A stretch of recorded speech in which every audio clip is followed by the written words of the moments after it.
NEET coaching సెంటర్లలో top 1 గా ఉంది శ్రీ ఆద్య మెడికల్ అకాడమీ. అడ్మిషన్స్ జరుగుతున్నవి, సంప్రదించండి. హాయ్ హలో నమస్తే, welcome to high TV digital media network. నేను మీ యాంకరాజ్. ఈ రోజు మనతో పాటు మణి గురు రాజశేఖర్ గారు ఉన్నారు. వారితో మాట్లాడుతున్నాం. హాయ్ సార్, ఎలా ఉన్నారు? నమస్కారం సార్.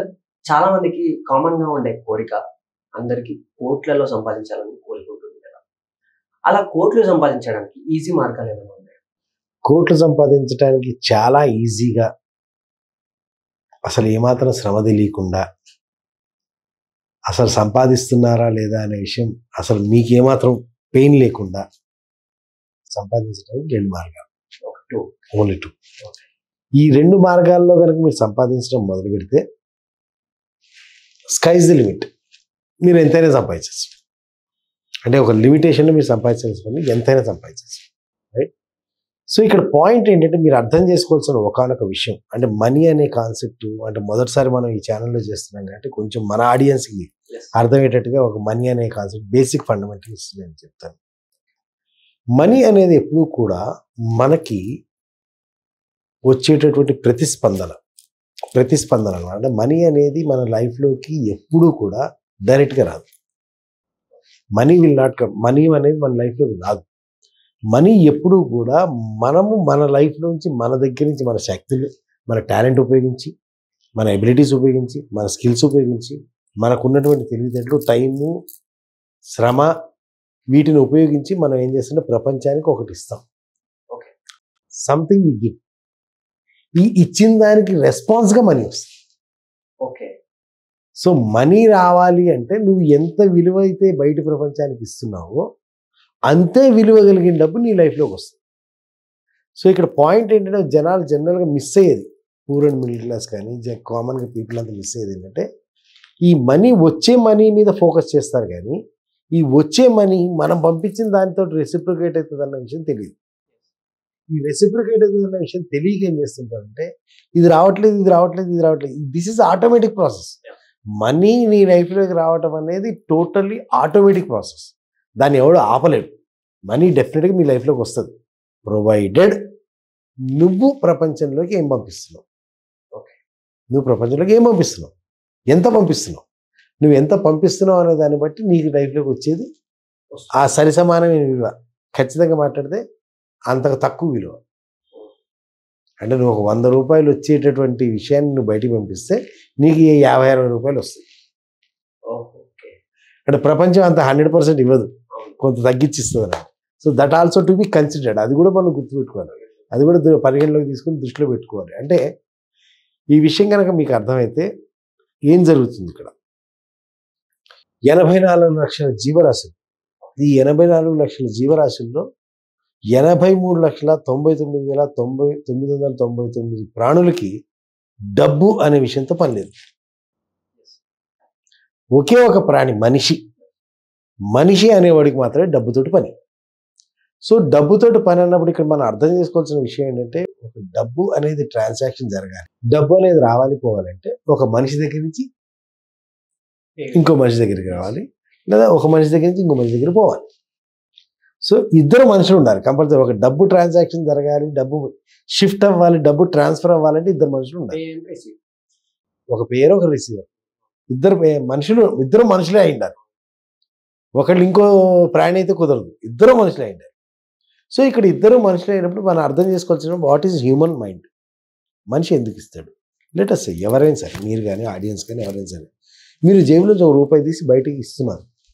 ఎప్పుడు ఇస్తారు? ఏ సందర్భంలో ఇస్తారు? ఒక 10 రూపాయలు తీసి టీ బండి వాడికి టీ తాగే 10 రూపాయలు ఇచ్చారు. ఎప్పుడు ఇస్తారు? టీ పొందిన తర్వాత, టీ పొందిన తర్వాత, లేదా టీ పొందడానికి వీలు. అంటే మీరు అక్కడి నుంచి టీ పొందుతున్నారన్నప్పుడు మనం ఇస్తున్నాం. అంటే ఇక్కడ ఏం జరుగుతుంది, మనం అవతల వాడి దగ్గర, టీ బండి వాడి దగ్గర, లేదా హోటల్ వాడి దగ్గర మనం టీ తీసుకుంటున్నాం. అంటే ఈ తీసుకున్న టీకి డబ్బు ఇస్తున్నాం, రైట్? ఇదేమి టీ ఇవ్వకపోతే మనం డబ్బులు ఇవ్వంగా, మనం డబ్బులు ఇవ్వకపోతే వాడు టీ ఇవ్వడుగా, రైట్? 2 అర్థమైంది. సో ఇక్కడ ఏమవుతుంది, అలాగే మీరు పెద్ద టీవీ తీసుకోండి, లేదా కార్ తీసుకోండి, రాకెట్ తీసుకోండి, మీరు ఎనీథింగ్ యూ బై మనీ ఇవ్వాలి అంటే అవతల నుంచి మనకు దానికి సమానమైన విలువ లేదా ఇంకా ఎక్కువ విలువైంది రావాలి, రైట్? నువ్వు అలా ఒక వస్తువుని అవతల వాడికి ఇస్తున్నాడు, దానికి సమానమైన డబ్బు నీకు రావాలి. డబ్బులు అంటే వాటేసే జిఎస్టీ అంటారు, గూడ్స్ సర్వీసు టీచింగ్. అయితే నీ దగ్గర నుంచి ఒక గూడ్స్ అన్నా ఇవ్వాలి, సర్వీస్ అన్నా ఇవ్వాలి, లేదా నువ్వు ఏదైనా టీచింగ్ అన్నా చేయాలి. దానికి సమానమైన డబ్బు నీ జీవితంలోకి రావాలి, వస్తుంది. వీడు డబ్బులు ఇవ్వకపోయినా వీడివ్వడు, వీడు ఇవ్వకపోతే వాడు డబ్బులు ఇవ్వడు. సో ఈ ఈక్వేషన్ అనేది చాలా సింపుల్ ఈక్వేషన్. మనకు అర్థమైతే కనుక అర్థం చేసుకోవాల్సిన విషయం ఏంటంటే మనకి మనీ రావాలి అంటే దానికి సమాన విలువ మన అవతల వాళ్ళకి యాజ్ సింపుల్ యాజ్ దట్. అయితే దీంట్లో మళ్ళా అంటే దీంట్లో కనుక మీరు అడిగింది సునాయాసమైన మార్గం కాబట్టి, అంటే ఇప్పటిదాకా నేను చెప్పింది మనీ ఈక్వేషన్, మనీ ఎలా వస్తుంది ఎలా వెళ్తుంది అన్న ఈక్వేషన్. సరే మాకు ఈ మాత్రం తెలియదా అని చెప్పి ఆడియన్స్ అంటే నేనేం చేయలేదు, కానీ ఫండమెంటల్స్ గురించి మాట్లాడుతున్నాను. ఈ ఫండమెంటల్స్ మనకు అర్థం కావాలి. లేకపోతే చాలామంది ఏంటంటే నాకు వచ్చే కౌన్సిలింగ్లో కానీ కోచింగ్లో కానీ ప్రాబ్లం ఏంటంటే నేనేం చేస్తున్నా డబ్బులు రావట్లేదు, లేదా నాకు అంటే డబ్బుల గురించి అంటే ప్రతి వాళ్ళు వచ్చిన ప్రతి వాళ్ళు రావట్లేదు అన్న రాని డబ్బుల గురించి మాట్లాడతారు, రాని డబ్బుల గురించి. But we have to understand ఆ డబ్బు అనేది దానంతట అది రాదు. మనం ఇక్కడి నుంచి ఒకటి అంటే గోడకు బంతి కొడితే రివర్స్ వస్తుంది, అట్లా మనం ముందు బంతి కొట్టందే రివర్స్ రాదు. మనం ఏం చేస్తాం, నాకు రివర్స్ బంతి రావట్లేదు అంటే బంతి రావాలంటే నువ్వు ముందు కొట్టాలి. సో ముందు నువ్వు కొడితేనే సెకండ్ వస్తుంది. అలా ఏంటంటే మనకు మనీ రావట్లేదు అంటారు, కానీ మనీ రావడానికి నువ్వేం కొట్టావు, నువ్వేమి ఇచ్చావు ప్రపంచానికి. This is the confusion between people. So ఇంతవరకు క్లియర్ అయితే కనుక మీరు అడిగిన ఈజీ వే గురించి అడిగారు కానీ నేను చెప్తున్నాను. వెరీ వెరీ వెరీ సింపుల్ అండి. ఈ ప్రపంచంలో ప్రతి మనిషికి లేదా రకరకాల మనుషులకి రకరకాల సమస్యలు ఉంటాయి, మనకి మనం చేసే సర్వీస్ ఆర్ మనం చేసే గూడ్స్, మనం ఇచ్చే గూడ్స్ లేదా మనం చేసే సర్వీస్ లేదా మనం ఇచ్చే టీచింగ్ ఏదైనా సరే రెండు రకాలు. ఒకటి అవతల వ్యక్తి యొక్క సమస్యని పరిష్కరించేదా ఉండాలి. ఇచ్చే సర్వీస్ కానీ టీచింగ్ కానీ గూడ్స్ కానీ అవతల వ్యక్తికి ఉన్నటువంటి ఏదైనా ఒక సమస్యని పరిష్కరించేదా ఉండాలి. రెండు, అవతల వ్యక్తికి ఒక సౌకర్యాన్ని కలిగించేదా ఉండాలి. సమస్యనన్నా పరిష్కరించాలి, సౌకర్యాన్ని కలిగించాలి. ఈ సమస్యని పరిష్కరించకుండా సౌకర్యాన్ని కలిగించకుండా నీకు డబ్బులు ఇవ్వాలంటే వాడు సింపుల్ ఈక్వేషన్ అనమాట. సమస్యనైనా పరిష్కరించాలి. ఇప్పుడు let us say Ola, Uber, Rapido ఏం చెప్పండి, ఈ ఫిలాసఫీ ఏంటి చెప్పండి? క్యాష్ పే చేస్తే వాళ్ళు డ్రాప్ చేస్తారు ఎక్కడ, అంటే ఆన్లైన్ లో పే చేసి వాట్ ఎవర్ ఇట్ ఇస్. అదే ఇప్పుడు కనుక ఈ ర్యాపిడో కానీ ఓలా కానీ ఊబర్ కానీ రాకముందు, అంటే మీకు మీ ఏజ్లో అలవాటు, మీ ఏజ్లో తెలియదు, మా ఏజ్లో తెలుసు అన్నమాట. నేను సైకిల్ వేసుకుని సెంటర్కి వెళ్ళాలి. సెంటర్కి వెళ్ళి అక్కడ ఆటో వాళ్ళు ఉండరు, ఆటో వాడు వచ్చిందాక వెయిట్ చేయాలి. లేదా ఇంకో సెంటర్కి వెళ్ళాలి, ఎక్కడ ఆటో ఉంటే అక్కడికి వెళ్ళాలి. అక్కడికి వెళ్ళి వాడు మాట్లాడాలి, బాబు ఇట్లా గాంధీ హాస్పిటల్ వస్తావా, ఆడు రానంటాడు, వస్తా అంటాడు, వస్తే ఇంత అంటాడు, వస్తే ఇది అంటాడు. ఇక బేరవాడ రాక 1-2 గంటలు వేటాడిన తర్వాత ఒక ఆటో దొరుకుతుంది. ఆ ఆటోని తీసుకుని ఇంటికి రావాలి. అప్పుడు ఇంట్లో ఎమర్జెన్సీ, మన ఆటో ఎందుకు ఎతికేది, ఎమర్జెన్సీగా వెళ్ళాలండి. అప్పటిదాకా ఈ ఆటో తీసుకొచ్చి ఇంట్లో పేషెంట్ని అట్లాగే ఉంచి ఓ 2 hours తర్వాత మనం వెళ్ళాలి. లేదా ఏదైనా ఇంపార్టెంట్ పని ఉంటే ఫాస్ట్గా వెళ్ళడానికి మనం ఆటో ప్రిఫర్ చేస్తాం. అంటే ఆ ఆటో బస్సులో వెళ్తే ఎంత లేట్ అవుతుందో ఈ ఆటో దొరికేసరికి అంత లేట్ అవుతుంది.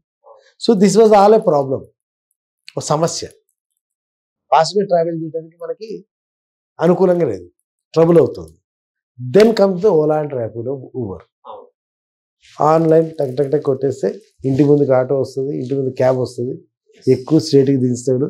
డబ్బులు లేకపోతే కూడా అవసరం లేదు, ఆన్లైన్ ట్రాన్స్ఫర్ చేస్తే మ్యాటర్ క్లియర్. ఏం జరిగింది ఇక్కడ, ఒక ప్రాబ్లం సాల్వ్ అయింది. ఒక ప్రాబ్లం సాల్వ్ అయింది, plus at the same time ఒక సౌకర్యం కలిగింది. ఒక సమస్య సాల్వ్ అయింది, ఒక సౌకర్యం కలిగింది. రెండూ కలిసి వచ్చినాయి కానీ ఐడియా సక్సెస్ అయింది. సో కొన్ని బిజినెస్లు ఏంటంటే రెండూ కలిసి ఉంటాయి, ప్రాబ్లము సాల్వ్ అవుతుంది, ఎట్ ది సేమ్ టైం సౌకర్యం కూడా ఉంటుంది. సో అలా ఉన్నాయి, సూపర్ డూపర్ సక్సెస్ అవుతాయి. అలాగే ఏదైనా ఒకటే, లెటస్ సే ఓన్లీ సౌకర్యం, మల్టీప్లెక్స్ సమస్య సాల్వ్ చేయదు, సౌకర్యాన్ని కలిగిస్తుంది. ఆ రిచ్ ఫీలింగ్ కానీ లేదా అక్కడ ఆ ఫీలింగ్ కానీ వ్యూ కానీ కెమెరా ప్రొజెక్టర్ క్వాలిటీ కానీ లుక్ కానీ it adds only what we call luxury, pleasure, సౌకర్యాన్ని ఇస్తుంది కంటే అది కూడా సక్సెస్ అవుతుంది. కొన్ని సమస్య ఓన్లీ సమస్యని సాల్వ్ చేస్తుంది. అంటే ఎవరైనా ఆకలిగా ఉన్నప్పుడు అక్కడ బండి పెట్టుకుని ఫుడ్ బగ్గీస్ అని రోడ్ సైడ్ బాగా ఇవి ఉంటాయి. నైట్ 11, 12, 1 గంటకు కూడా ఉంటాయి. నైట్ 11, 12, 1 గంటకి అది కంఫర్ట్ కాదు. వాడికి అప్పటికే తిండి దొరకలేదు, ఆకలిలో ఉన్నాడు. సో వాడికి అక్కడ కంఫర్ట్ ఇస్తుంది. సో అలా అంటే what I'm saying is just for example నేను ఎక్స్ప్లెయిన్ చేస్తాను. అట్లా ఒక వ్యవహారం ఓన్లీ సమస్య సాల్వ్ చేసేది ఉంటుంది, ఒక వ్యవహారం ఓన్లీ కంఫర్ట్ ఇచ్చేది ఉంటుంది, కొన్ని రెండు ఇచ్చేది ఉంటుంది. ఈ మూడిట్లో ఈ రెండు కలిసి వచ్చింది ఓకే పక్కన పెట్టేస్తే, ఈ రెండిట్లో మీరు ఏ రకమైన వ్యవహారం సెలెక్ట్ చేసుకున్నా, if you're talking about solving the problem, జనాల సమస్యని సాల్వ్ చేయాలి అనే టాపిక్ తీసుకుంటే, ఈ ప్రపంచంలో ఎంతకాలం అయితే మనిషి అనేవాడు ఉంటాడో ఆ మనిషి అనేవాడికి అంతకాలం ఈ సమస్య అనేది ఉంటుంది. సో ఈ సమస్యకి సొల్యూషన్ నువ్వు ఎంతమందికి రీచ్ చేయించగలుగుతావు నీ దమ్ము. It depends. నీ దమ్ ఎంతమందికి రీచ్ చేయిస్తావు. ప్రపంచం మొత్తానికి రీచ్ చేయిస్తే నీ అంతటోళ్ళు, అట్లీస్ట్ నీ ఊళ్ళో నువ్వు రీచ్ చేయించగలిగినా నీ ఊళ్ళో నీ అంతటోళ్ళు. So that way what happens, అక్కడ నువ్వు ఓన్లీ ప్రాబ్లమ్ సాల్వ్ చేసుకుంటూ వెళ్తున్నావు, లేదా కంఫర్ట్ ఇచ్చుకుంటూ వెళ్తున్నావు, సౌకర్యాన్ని ఇచ్చుకుంటూ వెళ్తున్నావు, లేదా సమస్యను పరిష్కరించి వెళ్తున్నావు.